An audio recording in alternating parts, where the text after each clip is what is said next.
पहले तो एक बहुत बड़ा थैंक यू आप सब लोगों को जो हमारे चैनल को इतना सपोर्ट करता है।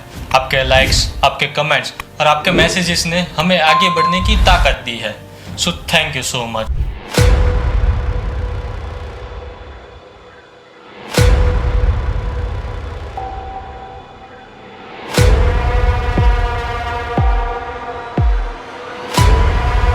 नाइनटीन 1970s के अर्ली ईयर्स में पाकिस्तान एक टू विंग्ड कंट्री था। एक तरफ वेस्ट पाकिस्तान था और आज का पाकिस्तान है, और दूसरी तरफ ईस्ट पाकिस्तान था जो आज का बांग्लादेश है, जो 2000 किलोमीटर इंडियन लैंड से अलग था। ईस्ट पाकिस्तान के लोग फ्रस्ट्रेटेड थे वेस्ट पाकिस्तान से की डोमिनेंस से।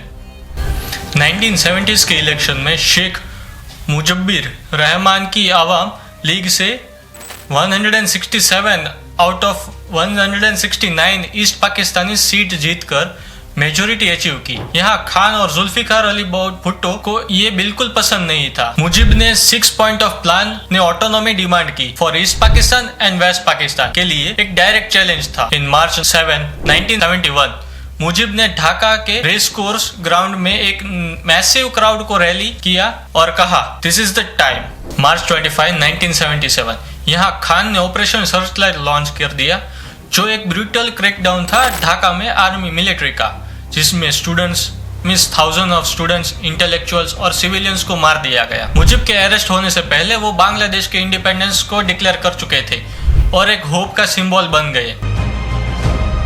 तजुद्दीन अहमद ने मुजिब अंगर गवर्नमेंट की इन एग्जाइल लीड की, जो अप्रैल 10, 1971 को फॉर्म हुई। गवर्नमेंट जनरल MAG ओस्मानी ने मुक्ति बहिन को ऑर्गेनाइज किया। बांग्लादेश की सर्वाइवल की फाइट ऑफिशियली शुरू हो गई थी। Guys, if you move to India's rule, don't forget to like this video. आपका सपोर्ट हमें मोटिवेट करता है अमेजिंग कंटेंट बनाने के लिए।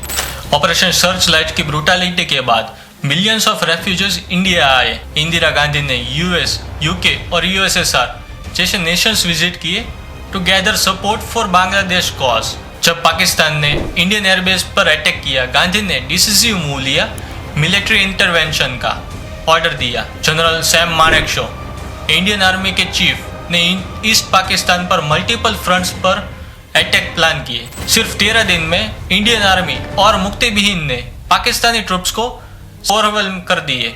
इन December 16, 1971 ढाका में जनरल AAK नाजी ने इंस्ट्रूमेंट ऑफ सरेंडर साइन किया, जिसमें 93,000 पाकिस्तानी सोल्जर्स को प्रिजनर बनाया गया, जो एक बहुत बड़ा डिजिट था वर्ल्ड वॉर 2 के बाद। इस सरेंडर के बाद शेख मुजिबुर रहमान को जनवरी 10, 1972 को वेस्ट पाकिस्तान की कस्टडी से रिलीज कर दिया गया। बांग्लादेश के लिए एक नई शुरुआत थी।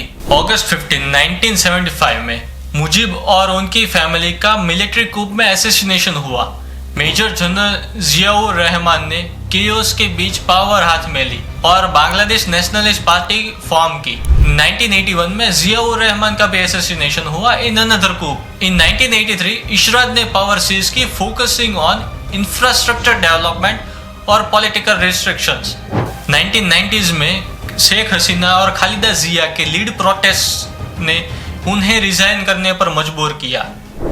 इन 1991 Khaleda Zia became Bangladesh first female prime minister, जिसने इकोनॉमिक रिफॉर्म और डिजास्टर मैनेज पर फोकस किया।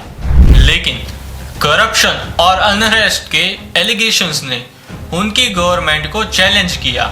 इन 1976 शेख हसीना प्राइम मिनिस्टर बने और पीस बिल्डिंग की और इकोनॉमिक प्रोग्रेस पर काम किया। इन 2008 शेख हसीना वापस पावर में आए।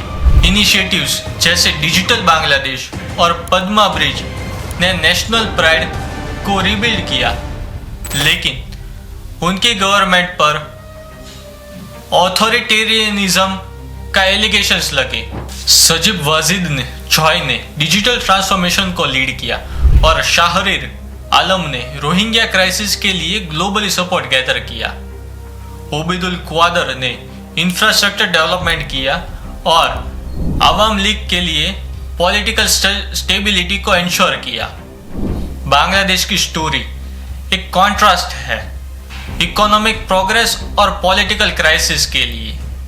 इस कंट्री ने 1977 से लेकर अब तक डिटर्मिनेशन और रेजिलियंस से अपना फ्यूचर शेप किया है। सो इसी नोट पे आज का सेशन हम बंद करते हैं।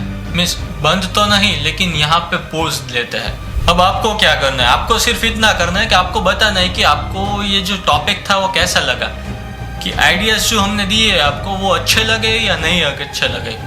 आपको वो भी बताना है कि आगे हमारा कौन सा वीडियो बने। So thank you for being this long with the channel. आपका बहुत बहुत शुक्रिया।